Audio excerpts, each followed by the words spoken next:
The economic advisor to President Cyril Ramaphosa, Trudi Makhanya, has resigned. Her departure comes at a time when the country is battling with inflation and a weaker rand, which dropped to 19 rand 26 cents against the US dollar yesterday. Makhanya was appointed in 2018 after serving as an advisor and angel investor in young companies. Business Times columnist Hilary Joffe joining us now to give us her interpretation of what this news means. Hilary, good morning to you.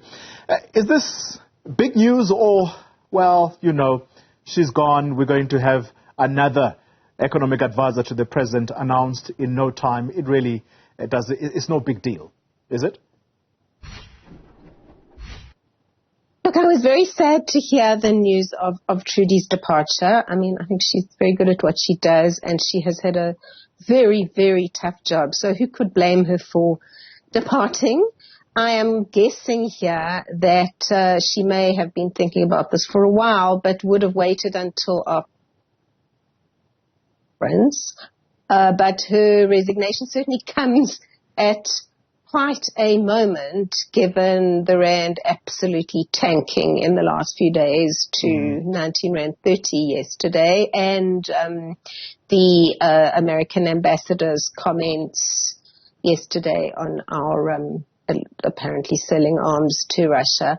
So I do think that her departure really just comes as an added piece of bad news, if you like. Yeah. I do think that one of the problems is that the president surrounds himself with advisors of all sorts, and special envoys. And really, I mean, how are they going to achieve anything given they have very little authority, can't call the shots with departments? And in the case of the economy, there's only one economic story, and that's Eskom. So no amount of economic advice or macroeconomic kind of debate is really going to change the kind of bottom line, which is if you do not fix South Africa's power supply, you will not get growth. And you will, as it looks like, not get much of a rand-dollar exchange rate either. Yeah. Hilary, you know, at times as journalists, it's important to keep confidential the discussions you have. And so I don't think it's a secret that I did attempt to call Trudi to find out what exactly are the reasons for your departure. Can you come talk to me on air? And she has refused, at least for the time being. Safe to say that the reasons are personal. When someone says it's for personal reasons that I have resigned, is that a red flag that perhaps politics may have played a role? What exactly? How would you interpret that?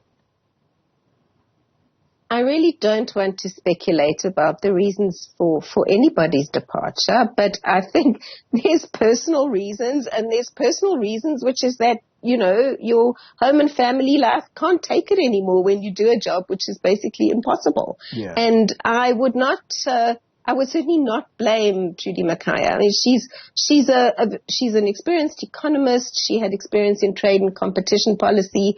She sort of brought together the President's Economic Advisory Council, of which we have heard basically nothing for as long as I can remember, which had a bunch of very heavy hitters. There were several other kind of councils of various sorts also brought under the presidency, also with some luminaries of academia and the private sector, none of which seemed to have any impact. Even the investment conferences, which she had quite a big hand in, and I think worked very hard to try and unblock some of the sort of day-to-day constraints of companies trying to get investment to happen. I mean, it's all kind of smoke and mirrors, really, given that this is not an investable environment.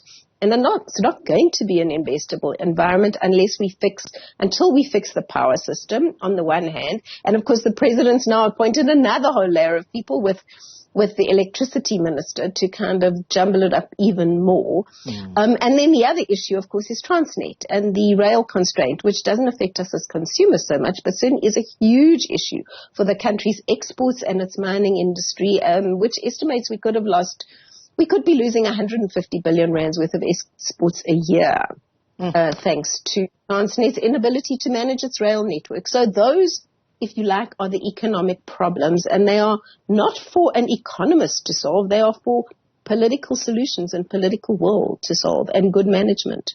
What you've just said now, Hilary, is exactly why perhaps we are having this conversation about Trudi's departure, because my sense is that there is frustration with decision-making. And I'm saying this having spoken to Magda Wyczecka, a very established, well-established businesswoman, who said these investment conferences that we have seen in the country are, quote-unquote, mere pledges. If anything, President Cyril Ramaphosa has lost favor because of his indecisiveness.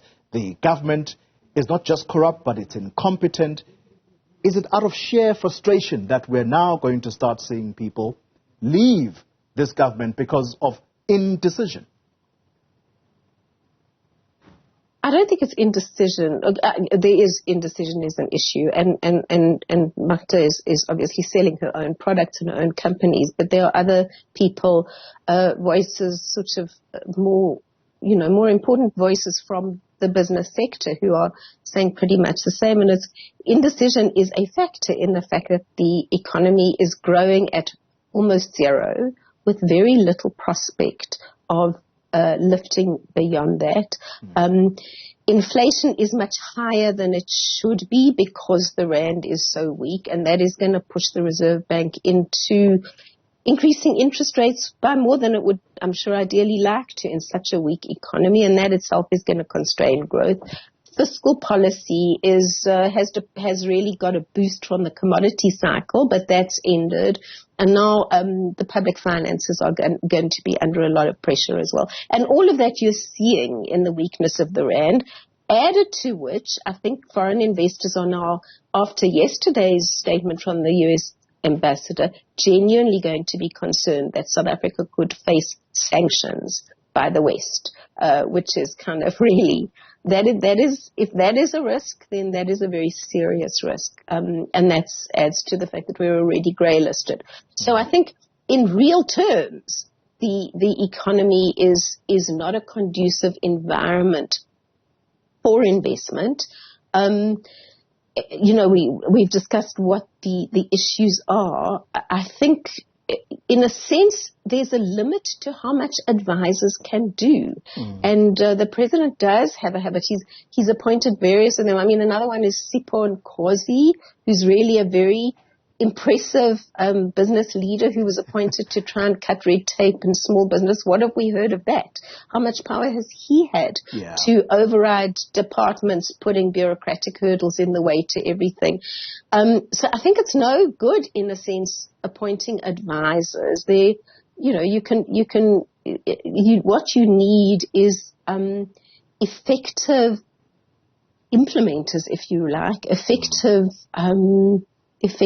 implementers of policies that are in place. And that is what we are very severely lacking. And I think people are finding it pretty hard to work for the public sector in an environment which is as politically poisonous and politically divided as we are at present. Yeah, you mentioned Sipho Nkosi.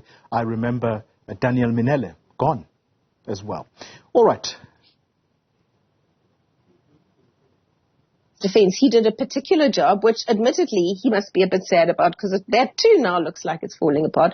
But Mr. Manele, who has now moved on to chair, who is about to become the chairman of Nedbank, was appointed to do something in particular, which is to negotiate with our international partner group the $8.5 billion Just Energy Transition Investment Plan. He presided over the development of a very comprehensive and thorough plan, negotiated with our partners. Somebody else had to take it forward and implement it. And now that now, and so he was due to leave in any event. The implementation is now supposedly happening, but of course with the electricity minister suddenly popping up and saying, oh, well, let's kind of extend the lives of the coal-fired power station, which we had long planned to close in the next decade. There again, you've got the kind of policy confusion that can only weigh on investor sentiment and investment. Hilary Joffe, thank you very much for your time.